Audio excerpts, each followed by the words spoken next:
Welcome to target with Indian. नमस्कार। Video के इस अंक में यूपी पीएससी प्री एग्जाम 2022 में पूछे गए पुरस्कार यानी प्राइज, दिवस, इंडेक्स, स्पोर्ट्स इत्यादि को देखेंगे और उसको 2023 के बेसिस पर अपडेट करते हुए, इसको 2023 के आगामी एग्जाम के दृष्टिकोण से रखते हुए इसको अपडेट करते हुए यानी देखेंगे। तो इसमें देखते हैं प्रश्न संख्या 3 जो है इसमें दिया हुआ है, यानी इस टॉपिक संबंधित जो हम टॉपिक इस अंक में लेकर चल रहे हैं। तो इसमें पहला तीसरा है, विश्व खुशहाली सूचकांक 2022 के अनुसार भारत कौन से स्थान पर है? तो इसका सही आंसर ए है, यानी 136वां, यानी ये 2022 के सूचकांक के हिसाब से है। अब इसको अपडेट करते हुए 2023 के हिसाब से देखते हैं कि विश्व खुशहाली सूचकांक 2023 में भारत का स्थान क्या है, जबकि 2022 में जो था 136वां था। इसको और विस्तार से थोड़ा समझने का प्रयास करते हैं। तो भारत का जो स्थान 136वां था विश्व खुशहाली सूचकांक 2022 में, यह 146 देशों में था। यानी यूं कहें तो यह जो नीचे से 11वें स्थान पर था भारत 2022 विश्व खुशहाली सूचकांक में, और इसमें पहले स्थान पर जो है वह फिनलैंड था, जो लगातार 5 वर्षों से पहली पोजीशन पर है। इसके बाद देखें तो यूएनओ या यूनाइटेड नेशन जो है वह 20 मार्च को विश्व खुशहाली दिवस मनाता है। तो इसी के आसपास या 20 मार्च को यह सूचकांक जारी किया जाता है यूएनओ द्वारा। इसको अपडेट करते हुए 2023 के लिए देखते हैं। तो वर्ल्ड हैप्पीनेस इंडेक्स यानी वर्ल्ड हैप्पीनेस रिपोर्ट 2023 देखते हैं। तो इसमें संयुक्त राष्ट्र सतत विकास समाधान नेटवर्क द्वारा प्रकाशित वार्षिक वर्ल्ड हैप्पीनेस रिपोर्ट 2023 20 मार्च 2023 को जारी की गई रिपोर्ट के अनुसार फिनलैंड लगातार 6वें वर्ष दुनिया का सबसे खुशहाल देश बना हुआ है। अभी हमने देखा 2022 में 5वें साल था, और इस साल जो लगातार 6वें साल जो दुनिया का सबसे खुशहाल देश बना हुआ है। यह रिपोर्ट गैलप वर्ल्ड पोल में मुख्य जीवन मूल्यांक प्रश्न के डेटा पर आधारित है, जो मापता है कि नागरिक खुद को कितना खुश महसूस करते हैं। रिपोर्ट में कुल 137 देश की रैंकिंग दी गई। अभी हम देखा 2022 में जो था 146 देशों की रैंकिंग दी गई थी, इसमें जो है 137 देशों की रैंकिंग दी गई है। रिपोर्ट में शीर्ष 10 सबसे खुशहाल देशों देखें तो फिनलैंड शीर्ष पर, उसके बाद जो है दूसरे स्थान डेनमार्क, तीसरे पर आइसलैंड, चौथे पर इजराइल, 5वें पर नीदरलैंड का स्थान है। स्वीडन, नॉर्वे, स्विट्जरलैंड और लग्जमबर्ग जैसे अन्य यूरोपीय देशों भी शीर्ष 10 में जगह बनाई है। अब इसमें इंपॉर्टेंट देखें तो यह है कि शीर्ष 10 में स्थान बनाने वाला न्यूजीलैंड एकमात्र गैर यूरोपीय देश है। यानी गैर यूरोपीय देश में टॉप 10 में जो यूरोपीय देश ही शामिल हैं, लेकिन उसमें जो है एकमात्र जो गैर यूरोपीय देश न्यूजीलैंड है जो टॉप 10 में शामिल है। रैंकिंग सामाजिक समर्थन जैसे कारकों की एक श्रृंखला जैसे जीवन प्रत्याशा, जीवन विकल्प बनाने की स्वतंत्रता, उदारता और भ्रष्टाचार की अवधारणा पर आधारित है।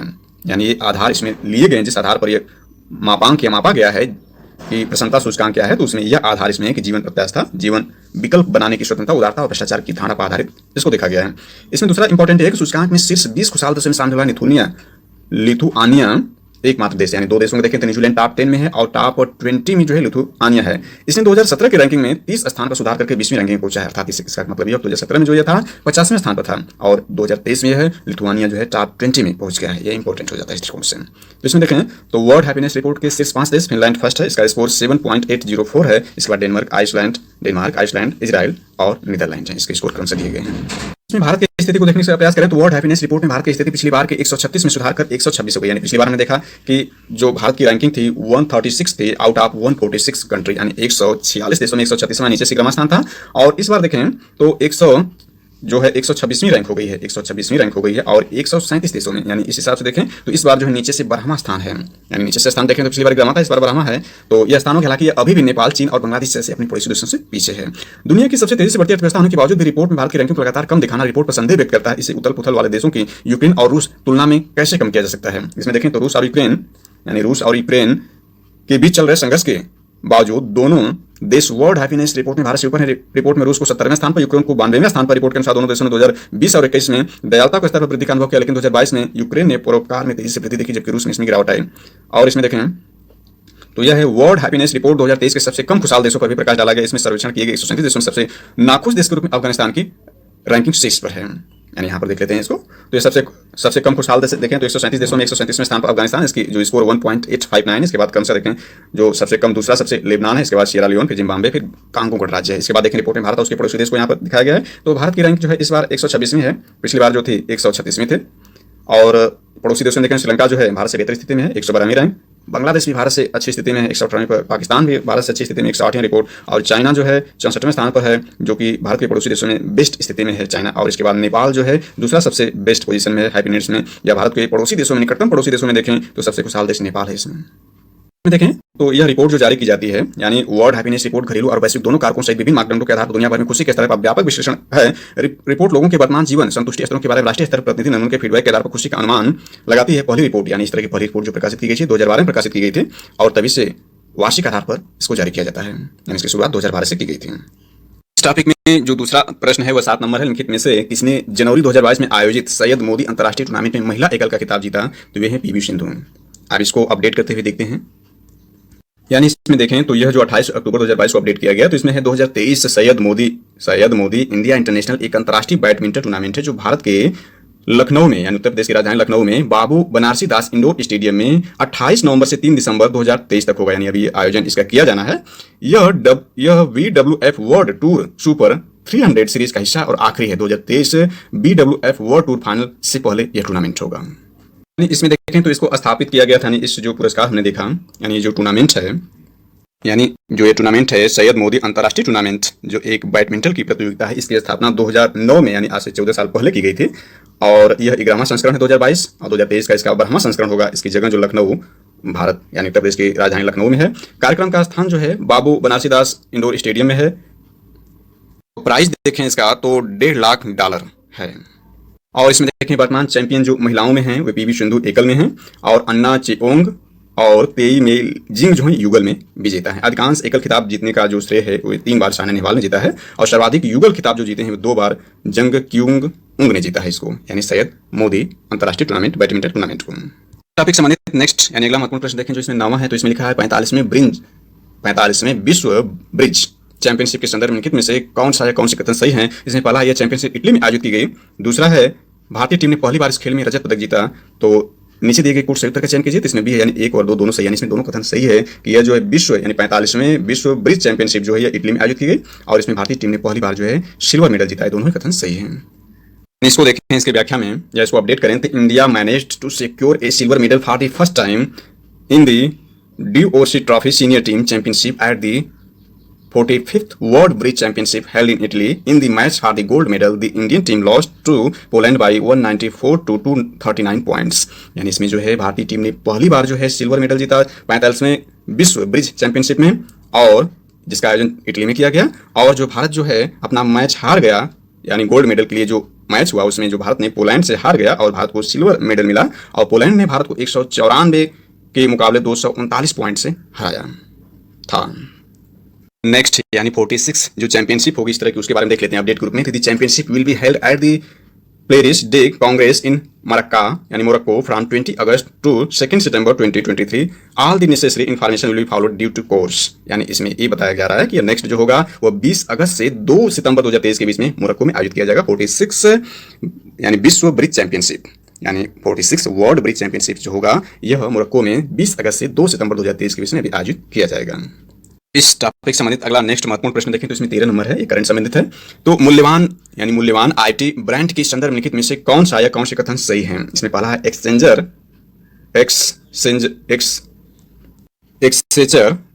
यानी ये पुनः इसको पढ़ लेते हैं। एक्सेचर वैश्विक स्तर पर 2022 में सर्वाधिक मूल्यवान IT ब्रांड है।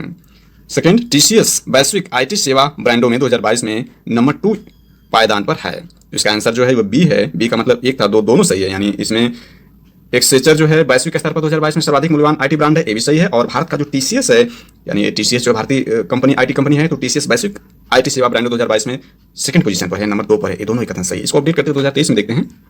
में देखें तो 2023 और 2022 के जो यहाँ नाम है IT ब्रांड का, तो इसमें कोई परिवर्तन नहीं है। 2022 में जो फर्स्ट पोजीशन पर था वही फर्स्ट पोजीशन पर 2023 में भी है। यानी कहने का आशय ये हुआ इस बार भी जो एक्सेचर है वो पहले पोजीशन पर है IT ब्रांड में। दूसरे पर भारत की जो है TCS है, 2022 में भी TCS थी। तीसरे पर जो है इन्फोसिस थी 2022 में और 23 में भी इन्फोसिस है। और चौथे पर जो है IBM कंसल्टिंग थी, और यह 2023 में भी IBM कंसल्टिंग ही 4th पोजीशन पर है। इसमें देखें जो फर्स्ट पोजीशन पर एक्सेचर है उसकी ब्रांड वैल्यू $US में $39.9 बिलियन है। दूसरे स्थान पर जो TCS है इसकी ब्रांड वैल्यू जो है $US में $17.2 बिलियन है। तीसरे स्थान पर भारत की ही कंपनी इन्फोसिस है, इसकी ब्रांड वैल्यू जो है $US में $13 बिलियन है। चौथे स्थान पर IBM है, ब्रांड वैल्यू इसका $11.6 बिलियन अमेरिकी डॉलर इसकी यानी जो वैल्यू है। इसमें देखें तो प्रमुख brand valuation consultancy brand finance की नवीनतम रिपोर्ट के अनुसार एक्सेचर ने लगातार 5वें वर्ष, यानी ये भी इंपॉर्टेंट है कि लगातार 5 वर्ष से जो यह दुनिया में सबसे मूल्यवान IT सेवा ब्रांड के रूप में अपनी स्थिति बरकरार रखी है। रिपोर्ट के अनुसार रैंकिंग में सबसे मूल्यवान ब्रांड होने के अलावा एक्सेचर 100 में से 27.8 के प्रभावशाली brand strength index BSI score और EEE ब्रांड रेटिंग के साथ रैंकिंग में सबसे मजबूत IT सेवा ब्रांड भी है। TCS रैंकिंग में दूसरा सबसे मूल्यवान IT सेवा ब्रांड है, जिसके बाद इन्फोसिस से दोनों कंपनियों ने इस साल अपने ब्रांड मूल्य में 2% की बढ़ोतरी देखी है या की है। और इसमें देखें तो टेक महिंद्रा को brand finance IT services 2025 2023 ranking में सबसे तेजी से बढ़ते ब्रांडों में एक नामित किया गया और इसे 11वें स्थान पर रखा गया, जो पिछले वर्ष से 4 स्थान ऊपर है। रिपोर्ट के अनुसार महामारी की शुरुआत के बाद से इसकी ब्रांड वैल्यू में लगभग 66 यानी 66% की वृद्धि हुई है। यहाँ 2023 के शीर्ष सबसे मूल्यवान आईटी ब्रांड सेवा हैं। यानी इसमें जो हमने देखा कि यह जो है यानी भारत के जो टॉप 4 में हमने देखा कि एक आपका टीसीएस, दूसरे इन्फोसिस थे, और देखें तो टेक महिंद्रा भी भारत का जो है 11वें स्थान पर है 2023 के रैंकिंग में। कुछ इसमें एडिशनल के रूप में देखें तो विश्व की सबसे मूल्यवान ब्रांड यानी ब्रांड फाइनेंस ग्लोबल, यानी जो फाइनेंस, अभी हमने आईटी का देखा, फाइनेंस का देखें तो ब्रांड फाइनेंस ग्लोबल 500 2023 सूची के अनुसार दुनिया की शीर्ष 10 मूल्यवान कंपनियों में सबसे पहले स्थान पर अमेजन, इससे पहले एप्पल थी। तो 2023 में पहली जो सबसे मूल्यवान ब्रांड है यानी फाइनेंस के रूप में, फाइनेंस ग्लोबल 500 में पहले स्थान पर अमेजन आ गई है। नंबर 2 पर एप्पल है, फिर गूगल है, फिर माइक्रोसॉफ्ट है, फिर वॉलमार्ट है, फिर सैमसंग है, सैमसंग ग्रुप है, फिर इसके बाद ICBC है, फिर वेरिजोन है, फिर टेस्ला है, फिर टिकटॉक दुनिया है। भारत से 150 साल से अधिक पुराना टाटा समूह 100 में शामिल होने वाला एकमात्र ब्रांड है। इसको पुनः देखें तो ब्रांड वैल्यू के हिसाब से पहले स्थान पर अमेजन है, जिसकी ब्रांड वैल्यू अमेरिकी डॉलर में 299.28 अरब अमेरिकी डॉलर। इसके बाद एप्पल 297.51 है। इसके बाद क्रमशः इन समूह चर्चा हम ऊपर कर चुके हैं, तो ये सब जो है इन समूह का मूल्य है यहाँ पर। एक समय अगला महत्वपूर्ण प्रश्न देखें तो इसमें 25 है यानी 25 नंबर है। सूची फर्स्ट को सूची सेकंड सम्मिलित कीजिए तथा सूची में नीचे दिए गए कुछ से उत्तर को चुनिए। हालांकि इसकी चर्चा सेपरेट में जो विश्व भूगोल, भारत भूगोल और विश्व भूगोल टॉपिक के अंतर्गत इसकी चर्चा कर चुके हैं। तो यहाँ पर देखते हैं पुनः कुछ एडिशनल रूप में। तो यहाँ दिवस दिया और इसका घटना और अवसर दिया हुआ है। तो इसमें जो मैच कराना है तो मैच कराने के हिसाब से देखो, पहला 18 अप्रैल है, जैसा कि हम जानते हैं कि विश्व विरासत दिवस के रूप में मनाया जाता है। इसके बाद 22 मई है, अंतर्राष्ट्रीय जैव विविधता दिवस के रूप में मनाया जाता है। और जो 29 जुलाई अंतर्राष्ट्रीय बाघ दिवस के रूप में मनाया जाता है। और 5 दिसंबर को विश्व मिट्टी दिवस के रूप में मनाया जाता है। इस तरह देखें तो इसका आंसर सी है, यानी पहले का 2 है, यानी ए का 2 है, बी का 4 है, सी का 1 है और डी का जो है वो 3 है। तो इसका आंसर सी सही है। अब इसको समझते हैं तो विश्व धरोहर दिवस मनाने के इतिहास को देखते हैं। तो विश्व धरोहर दिवस को साल 1982 में 18 अप्रैल के दिन मनाने की घोषणा की गई थी। इसके एक साल बाद ही यानी साल 1983 में यूनेस्को महासभा ने इसे पूरी तरह से मान्यता दे दी थी, जिससे लोगों में सांस्कृतिक विरासत के महत्व को लेकर जागरूकता बढ़े और वे इसे देखने के साथ इसके संरक्षण को भी अपनी जिम्मेदारी समझें। साल 1982 में 18 अप्रैल के दिन international council of monument and site द्वारा पहला विश्व विरासत दिवस ट्यूनीशिया में सेलिब्रेट किया गया। देखें तो वर्ल्ड हेरिटेज डे 2022 की थीम देखें तो 1983 के बाद से स्मारकों स्थलों पर अंतर्राष्ट्रीय परिषद ने एक विषय निर्धारित किया और हर साल इसे अलग अलग थीम के साथ मनाया जाता है। इस साल यानी 2023 के लिए विश्व विरासत दिवस जो थीम हेरिटेज चेंजेज यानी विरासत परिवर्तन, हेरिटेज चेंजेस थीम के तहत मनाया जाएगा। विरासत परिवर्तन जो इसकी है थीम 2023 की वर्ल्ड हेरिटेज डे की रखी गई है। हम जानते हैं कि 29 जुलाई को जो है वो अंतर्राष्ट्रीय बाघ दिवस मनाया जाता है। तो इसमें देखें this year theme for international tiger day, यानी जो 29 जुलाई 2022 को, यानी यहाँ पर हम देख रहे हैं 2022 के लिए, क्योंकि अभी 29 जुलाई 2023 आया नहीं है। तो 29 जुलाई 2022 यानी दिस ईयर यानी 2022 theme for international tiger day 2022 is India launches project tiger to revive the tiger population, यानी ये थीम यह जो थीम है 2022 के लिए। They support initiative that collaborate with regional people to safeguard tiger and also take strong action against poaching and illegal trade. तो इसकी theme याद रखना है, India launches project tiger to revive the tiger population. ये जो है 29 जुलाई 2022 को international tiger day 2022 की थीम थी। के बाद जो 22 मई 2022 को जो अंतर्राष्ट्रीय जैव विविधता दिवस मनाया गया, क्योंकि अभी भी 22 मई ये नहीं है, 22 मई अभी आने वाला है, तो 2022 के ही हम देखेंगे यहाँ पर। तो द थीम इज 2022 इज जो था इंटरनेशनल डे ऑफ बायोडाइवर्सिटी में जो थीम है वो building a shared future for our life. ये जो है जैव विविधता 2022 जिसको 22 मई 2022 को मनाया गया, उसकी थीम थी building a shared future for our life. Hindi में देखें तो अंतर्राष्ट्रीय जैव विविधता दिवस थीम 2022 जो थी सभी जीवन के लिए एक साझा भविष्य का निर्माण। जैव विविधता के लिए 2022 अंतर्राष्ट्रीय दिवस का विषय या थीम थी। किसमें देखें तो वर्ल्ड सॉइल डे 2022 हर साल 5 दिसंबर को विश्व मृदा दिवस यानी वर्ल्ड सॉइल डे मनाया जाता है। इस दिन का मकसद तेजी से बढ़ती जनसंख्या के चलते समस्याओं को भी उजागर करना, इसलिए मिट्टी के कटाव को कम करने, उर्वरता बनाए रखने के लिए कदम उठाना जरूरी ताकि खाद्य सुरक्षा सुनिश्चित की जा सके। यानी 5 दिसंबर को वर्ल्ड सॉइल डे मनाया जाता है। इसको विस्तार से देखें तो हर साल जो है 5 दिसंबर को खाद्य एवं कृषि संगठन द्वारा, यानी कौन मनाता है भी इंपॉर्टेंट है, खाद्य एवं कृषि संगठन द्वारा विश्व मृदा दिवस बढ़ती जनसंख्या को इस मिट्टी कटाव को कम करने की दिशा में काम करने, लोगों को उपजाऊ मिट्टी के बारे में जागरूक करने तथा संसाधन को मिट्टी के स्थायी प्रबंधन व्यवस्था को सुनिश्चित करने के उद्देश्य से मनाया जाता है। इसमें देखें तो इंपॉर्टेंट पॉइंट है कि आज से करीब 45 साल पहले भारत में मिट्टी बचाओ आंदोलन की शुरुआत हुई थी। 1978 में शुरुआत हुई थी। इसमें देखें तो विश्व मृदा दिवस यानी वर्ल्ड सॉइल डे का इतिहास 2002 में अंतर्राष्ट्रीय मृदा विज्ञान संघ यानी IUSS द्वारा विश्व मृदा दिवस मनाने की सिफारिश की गई थी। FAO सम्मेलन में सर्वसम्मति से 20 दिसंबर 2013 में 68वें संयुक्त राष्ट्र महासभा ने इसे मनाने की आधिकारिक घोषणा की। जो FAO है वही है, ऊपर हमने इसकी चर्चा की थी, खाद्य एवं कृषि संगठन यानी फूड एंड एग्रीकल्चर ऑर्गेनाइजेशन, यही FAO है। और देखें तो 5 दिसंबर को क्यों मनाया जाता है तो खबरों के मुताबिक थाईलैंड के महाराजा स्वर्गीय HM भूमिबोल अदुल्यादेज ने अपने कार्यक्रम में उपजाऊ मिट्टी के बचाव के लिए काफी काम किया था। उनके इसी योगदान को देखते हुए हर साल उनके जन्म दिवस के अवसर पर यानी 5 दिसंबर को विश्व मिट्टी दिवस के रूप में समर्पित करते हुए सम्मान किया गया। इसके बाद से हर साल 5 दिसंबर को मिट्टी दिवस मनाने की परंपरा शुरू हुई। देखें तो विश्व मृदा दिवस 2022 की विषय यानी थीम देखें तो मृदा यानी विश्व मृदा दिवस 2022 का विषय मृदा जहां भोजन शुरू होता है, यानी ये थीम इसकी है, मृदा जहां भोजन शुरू होता है। इस तथ्य पर जोर देने के साथ ही मिट्टी में खनिज, जीव और जैविक घटक होते हैं जो मनुष्यों और जानवरों को भोजन प्रदान करते हैं। अगर उनकी गुणवत्ता और बचाव पर ध्यान नहीं दिया गया तो इस संपूर्ण संसार के लिए खतरा पैदा कर सकता है। इस टॉपिक में अगला महत्वपूर्ण प्रश्न देखें तो इसमें है मार्च 2022 में प्लूटो रिको में आयोजित मिस वर्ल्ड 2021 की विजेता निम्नलिखित में से कौन थी? तो इसका आंसर बी है, कोरेलिना बिलावस्का, यानी यह है। तो इसको अपडेट करते हुए देखते हैं। देखें तो मिस वर्ल्ड 2022 का आयोजन अभी नहीं किया गया, अभी होने वाला है। तो इसमें 2021 में देखें तो मिस वर्ल्ड 2021 जो अभी हमने देखा कि यह कोरोलिना बिलावस्का हैं जो कि पोलैंड की हैं। इसके बाद देखें, यानी 21 का हमने देखा, इसके बाद 2019 का देखते हैं। 20 का इसमें आयोजन नहीं किया गया था कोरोना के कारण, तो इसमें 2019 का देखते हैं। 2019 की मिस वर्ल्ड जो थी वो टोनी एनसिंग जमैका की थी। इसके बाद 2018 की देखें तो यह मिस वर्ल्ड 2018 जो थी वह है वैनेसा पोन्स मैक्सिको की थी। और इसके बाद 2017 का देखें तो 17 की वो अपने भारत की थी, यानी 2017 की मिस वर्ल्ड जो थी यानी अपने भारत यानी इंडिया की थी, मानसी छिल्लर थी 2017 की मिस वर्ल्ड। इस साल 2022 के लिए जो भारत की तरफ से हैं तो इसमें जो है मिस वर्ल्ड 2022 का जो आयोजन अभी किया जाना है उसमें भारत की तरफ से जो भारत का प्रतिनिधि करेंगी वह नंदिनी गुप्ता करेंगी, जो इस साल फेमिना मिस इंडिया वर्ल्ड 2023 बनी है। यानी कहने का आशय बस को पुनः देखते हैं तो राजस्थान की नंदिनी गुप्ता ने फेमिना मिस इंडिया वर्ल्ड 2023 का खिताब अपने नाम कर लिया। यानी भारत की जो फेमिना मिस इंडिया वर्ल्ड 2023 बनी है वो नंदिनी गुप्ता जो राजस्थान की है नाम कर लिया। उन्होंने बीती शाम ताज पहनाया गया। उनके साथ दिल्ली की श्रेया पूजा पहली रनर अप रही, तो वहीं मणिपुर की थौना ओजम स्ट्रेला लुआंग दूसरी रनर अप रही।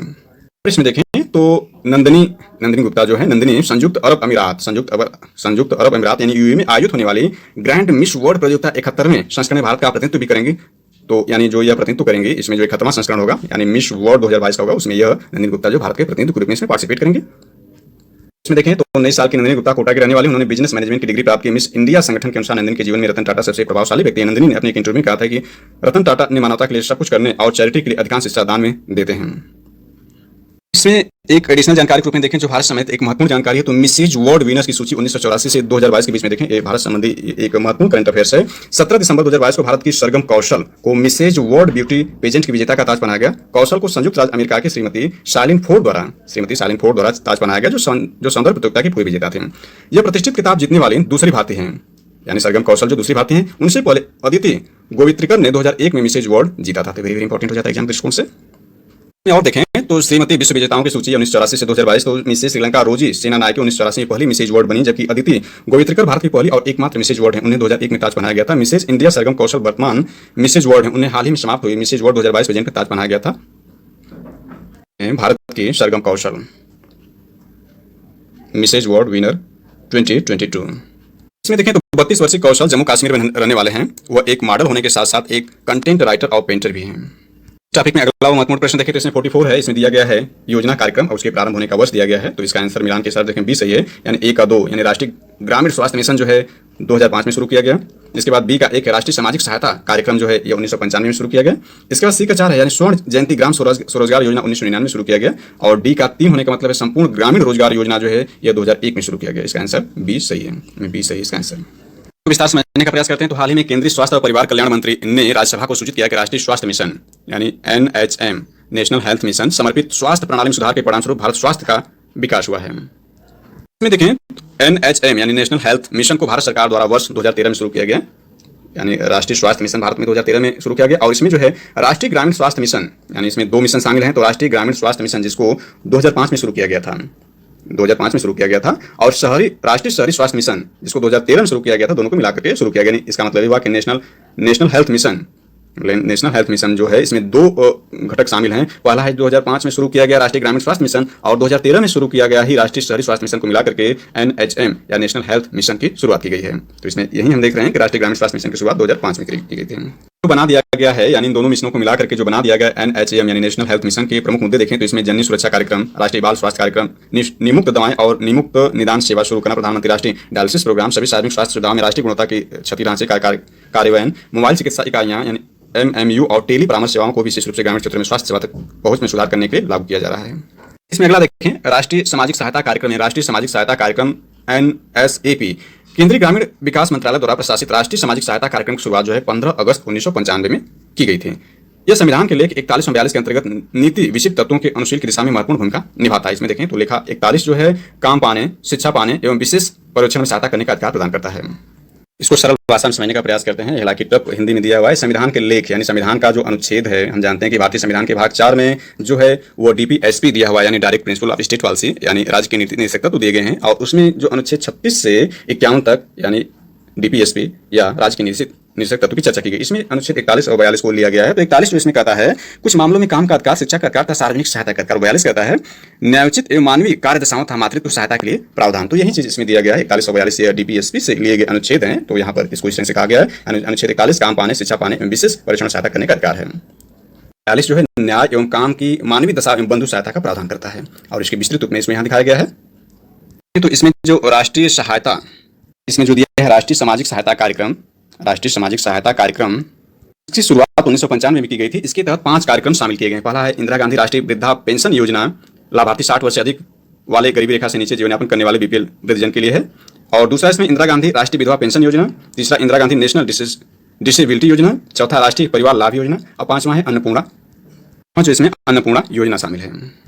इसके बाद देखें तो स्वर्ण जयंती ग्राम स्वरोजगार योजना यानी SGSY ग्रामीण गरीबों के स्वरोजगार के लिए चल रहा एक मुख्य कार्यक्रम है। पूर्ववर्ती एकीकृत ग्रामीण विकास कार्यक्रम यानी IRDP और इसके सहायक कार्यक्रम अर्थात स्वरोजगार के लिए ग्रामीण युवाओं को प्रशिक्षण, ट्राइसेम, ग्रामीण क्षेत्रों में महिला एवं बाल विकास DVCRA, ग्रामीण क्षेत्रों में औजार किटों की आपूर्ति CITRA और मिलियन वेल्स स्कीम MWS के अलावा गंगा कल्याण योजना GKY की पुनः संरचना कर 1 अप्रैल 1999 को यह कार्यक्रम शुरू किया गया। यानी जो यह कार्यक्रम हम देख रहे हैं स्वर्ण जयंती ग्राम स्वरोजगार योजना जो है यह इन कार्यक्रमों को मिलाकर 1 अप्रैल 1999 को शुरू की गई।